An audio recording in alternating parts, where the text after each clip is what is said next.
लक्ष्मी बस रे पशि यात्री को हाणी पकाइले युवक 5 जन गुरुतर हाथ में ठेंगा और धारुआ अस्त्र जनक परे जड़े यात्री को हाणीदेले युवक। लक्ष्मी बस रे एभली कांड भिड़ेछि जड़े उन्मुक्त युवक कणास हरसपड़ारू बाहरी कोटकणा दे आसुथबा एक लक्ष्मी बस रे थिबा यात्री उपरे आक्रमण होईछि। नुआ जगन्नाथ सड़कर कोटकणा छकरे आक्रमणकारी माने तथा युवक तपन भोई हठात बस भीतर को पशिथिले आउ बस रे थिबा यात्री को आक्रमण करथिले। कुहाଯାଉଛି पूर्वरु बस रे बसिथिबा लोकଙ୍କ सह तपन का पूर्व शत्रुता रहिथिला।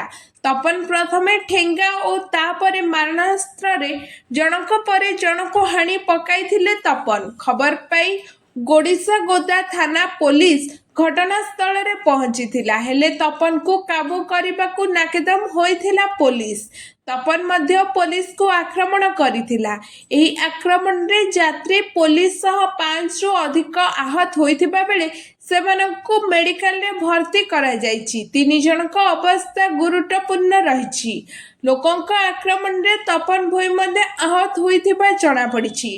घटना को नहीं कणास कटकणा अंचल रे उत्तेजना प्रकाश पाइथिबा बेले पुलिस तदंत करुछि। तेबे केउ निर्दिष्ट कारण नहीं तपन लक्ष्मी बस भितरे पशि आक्रमण करिथिला ताहा स्पष्ट होई नहीं। तपन मारणास्त्र नहीं बस रे किपरि चढ़िले ताकू नहीं भी प्रश्न उठुछि। Bureau report around Odisha live.